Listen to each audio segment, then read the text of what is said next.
everyone.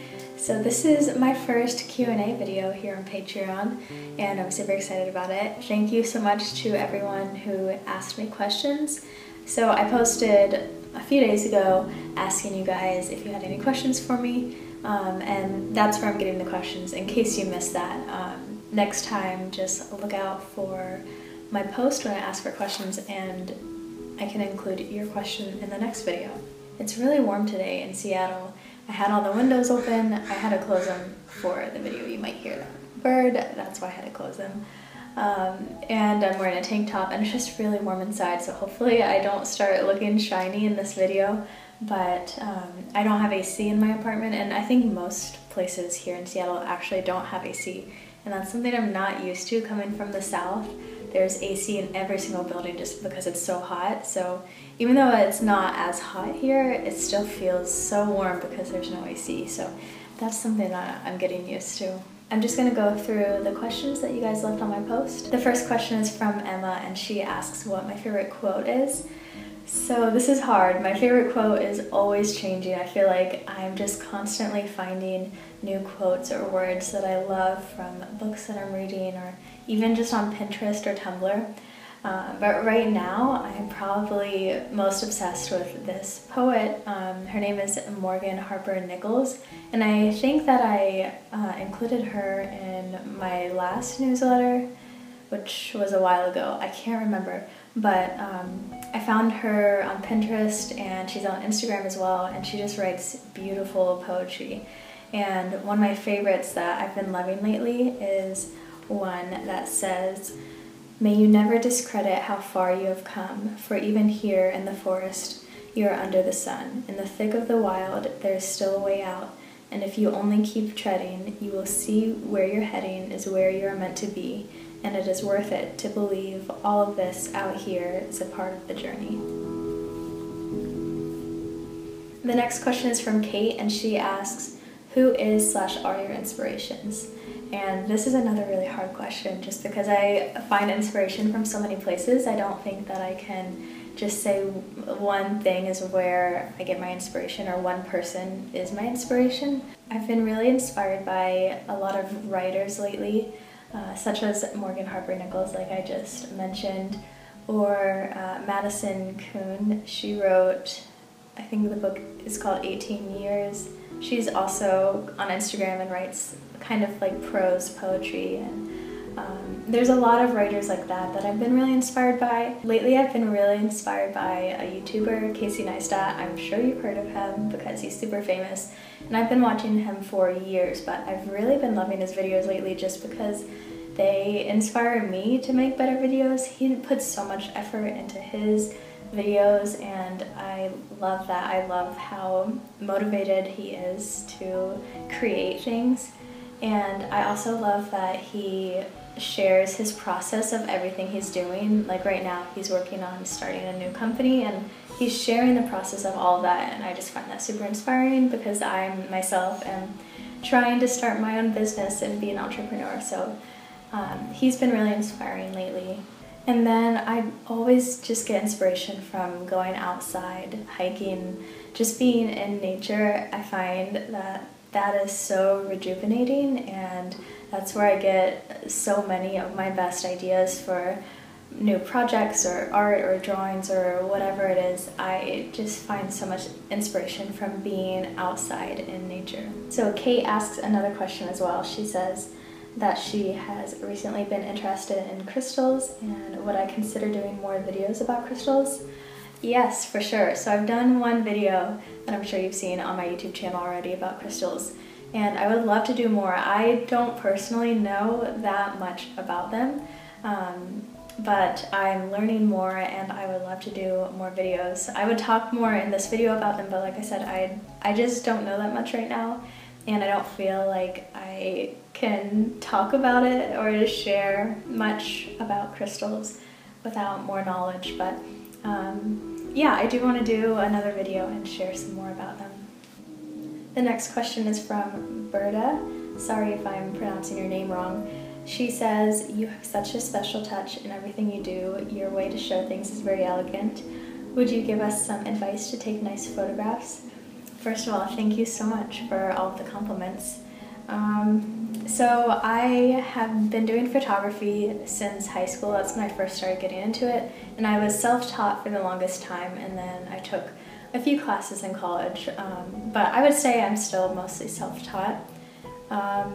My number one tip to get better at taking photographs, I'm sure you've heard this a million times before, is just to keep shooting, keep taking photos, bring your camera everywhere and just shoot. And that honestly is the best way to get better, because there's no way you're gonna get better if you don't actually practice taking photographs. Lighting is super important for getting a good photo. So if you're taking photos outside, the best time is in the morning or in the evening when the sun is not directly up ahead. It's kind of at an angle, so the light is a little bit softer, the shadows aren't so harsh. So you might have heard of the golden hour. That's like right around sunset. That's the best time to take pictures outside. If you're taking them inside, like I do a lot of my Instagram photos, obviously inside on my desk.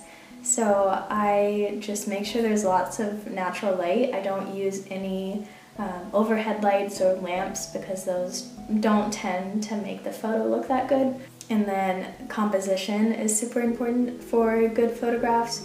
And I feel like this is something that you just have to do more and more to learn. Of course, there's tips like the rule of thirds, which is how to divide your photograph to make it balanced and look the best. But of course, you can break those rules. So you just have to play around a lot with composition. You can get inspiration on like Pinterest or Tumblr or wherever, Instagram.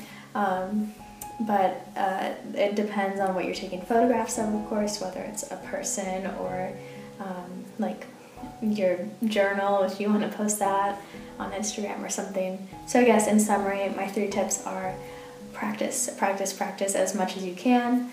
Make sure you have good lighting and try to play around with composition to get a good setup and find a balance in your photo. Hopefully that answers your question. I feel like that's something I could make an entire YouTube video about, and maybe I will if you guys are interested.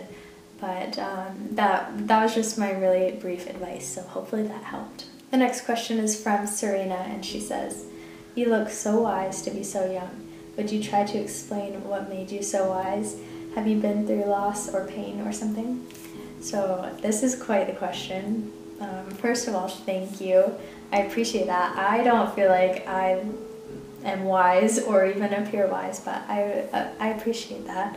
I feel like everyone has been through some sort of great pain or loss in their life, and it's kind of hard to compare that to other people or even talk about it, because everyone's experience is just so different and how it affects them is so different. So I think what makes people wise, or makes people appear to be wise, is the desire to constantly learn new things and just being curious about everything, being open-minded. I think that really helps you to grow as a person and gain wisdom. When people close themselves off, then it's much harder to grow and evolve as a person. So maybe that's what makes me appear wise, is that I feel like I am always wanting to learn new things, and I'm quick to admit when I don't know something or when I'm wrong, and yeah, maybe that's why I appear wise, but I don't know, I don't feel wise. I'm only 23 years old and I'm just figuring everything out as I go, but thank you, Serena. The next question is from Michelle. Again, sorry if I pronounced that wrong. She says that she's interested in my favorite books and authors. Sorry if you can hear, there's a baby crying outside. Hopefully that's not distracting, but right now I have been on a huge self-help book kick. So that's mostly the type of books that I've been reading. That baby, oh my goodness. So I've been keeping track in my bullet journal of the books that I'm reading. Let me have a look real quick. At the beginning of the year, the first book I read was The Four Agreements by Don Miguel Ruiz.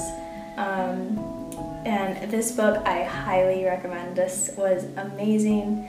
I also read the sequel to it, The Fifth Agreement by him and his son Don Jose Ruiz. The 4 agreements that he talks about in the book are to be impeccable with your word, don't take anything personally, don't make assumptions, and always do your best. So those are very broad, but he goes in depth in the book on how to live by those agreements. So I highly, highly recommend you read that if you're interested in self-help at all, or like spirituality. Those are great books. Along those same lines of kind of spiritual self-help books, the author Joe Dispenza is wonderful. I've read nearly all of his books, but I think my favorite one is called Becoming Supernatural. So if you know anything about the law of attraction, it kind of goes along with that. He writes basically how to train your brain to be at the frequency that you want it to be at. So Joe Dispenza's books are wonderful because he explains how the law of attraction works basically in scientific terms. And I'll mention one more author just to keep this short. I could go on and on about books, but the author Jen Sincero is amazing. She wrote the book You Are a Badass, and it's becoming really popular right now, so you might have actually heard of it, but it is an amazing book. It again kind of explains the law of attraction, but explains it in I guess an easier way to read or take in than a lot of spiritual books, just because she writes in a very conversational and fun way. She also wrote the book You Are a Badass at Making Money, which is how to use the law of attraction specifically for money, and both of those books are amazing. I love them, and I've been recommending them to all my friends just because I love the way she writes so much. So check her out too if you're into self-help books. So the last couple questions are also from Michelle. Next, she says, I'd like to know how you organize your road trips and how you allocate and control your budget for this purpose. Are you all alone when you go on a road trip? If not, did you ever travel by yourself, or would you consider doing it by yourself?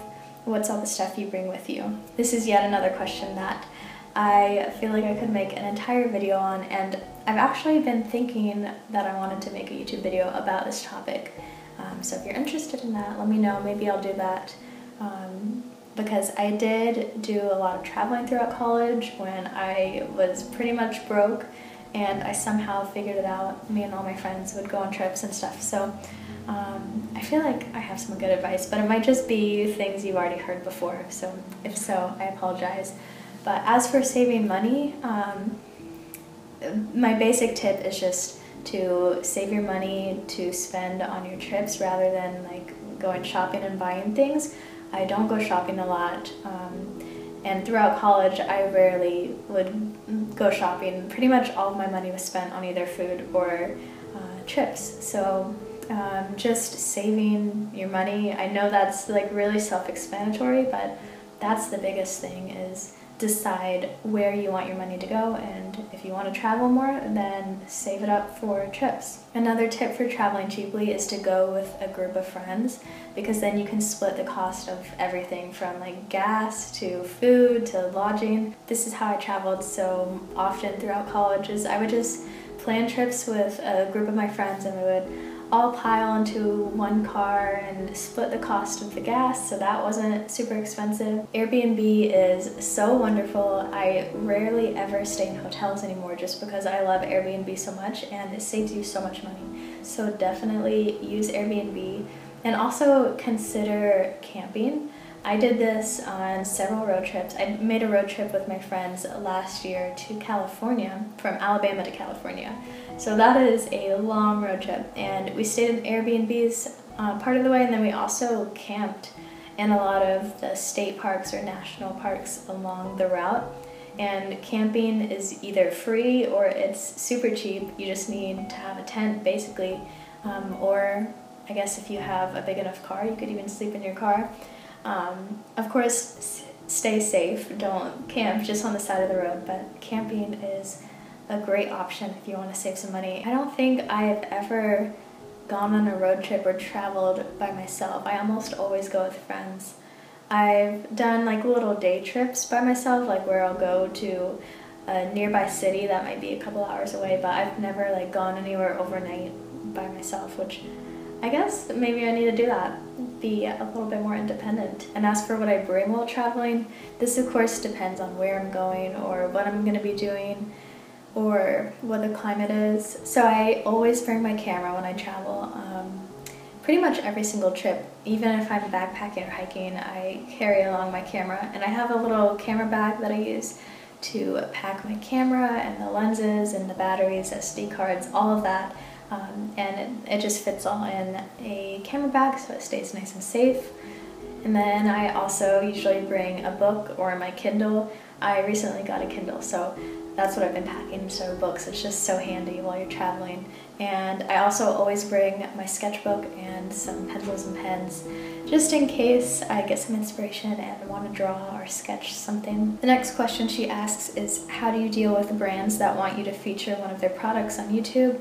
Do you sign a contract? If yes, by who is this contract established, you or the brand? So usually brands reach out to me, they send me an email and kind of explain themselves and what kind of collaboration they want to do with me. If I decide that I want to work with them, then they will send me a contract that I sign, and that just lays out all of the terms, like what exactly I will be producing for them, whether it's a video or photos or an Instagram post or whatever it is, and the payment, like when I'll get paid or when the content needs to be created by or posted by. So just all those little details would be in the contract. It's pretty much all organized via email, and I make sure that I do all the work that I need to do in time by whatever date we've set, and yeah, that's how it goes. So the last question Michelle asks, how do you deal with your image on the web? Did you have second thoughts before you started your YouTube channel and your blog? So in case you didn't know, I had a blog before my YouTube channel. I started a blog back in high school when I was just 16 years old, and back then I wanted to do something online. I either wanted to start a blog or I wanted to start a YouTube channel, and that's when YouTube kind of had first come out and people were starting to make content for YouTube, and I thought that was so cool. But back then I was super shy, even more quiet than I am now, and I didn't feel comfortable making videos and putting them on the internet, so that's why I started my blog.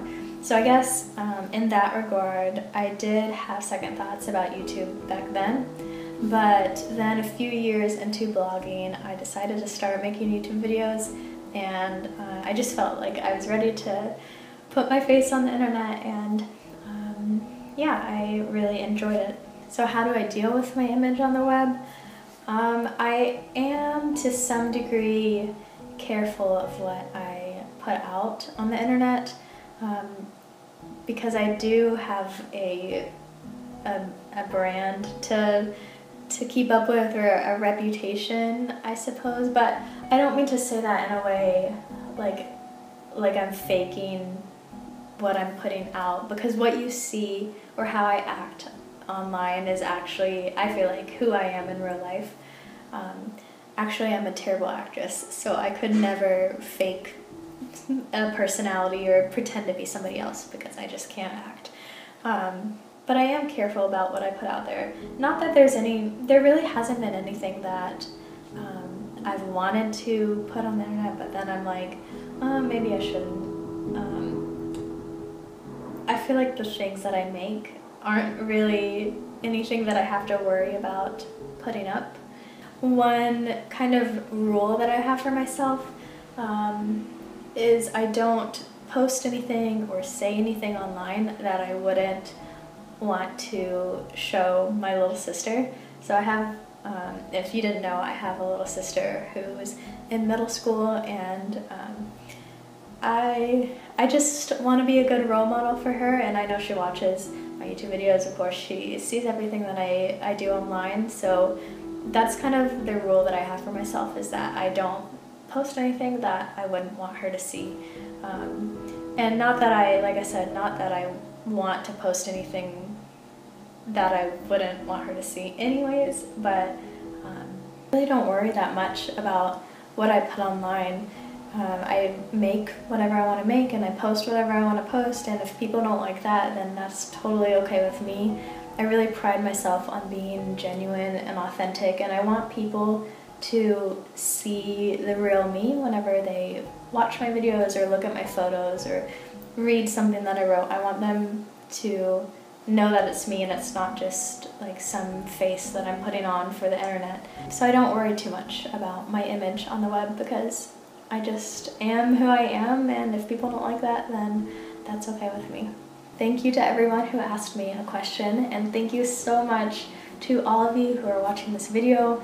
Thank you for supporting me here on Patreon. It seriously means the absolute world to me that you want to support me and see all the things that I create and just follow along with my journey and be in this little community. I love the Patreon community so much. I feel like I can really get to know you guys better and kind of become friends with you in a way that I can't through Instagram or YouTube. So I have been loving Patreon, and I love you guys so much. Thank you, thank you, thank you for just being here with me and supporting me. I will make another one of these Q&A videos next month, and until then, I hope you're having a wonderful June, and I can't wait to see you again really soon. Bye guys.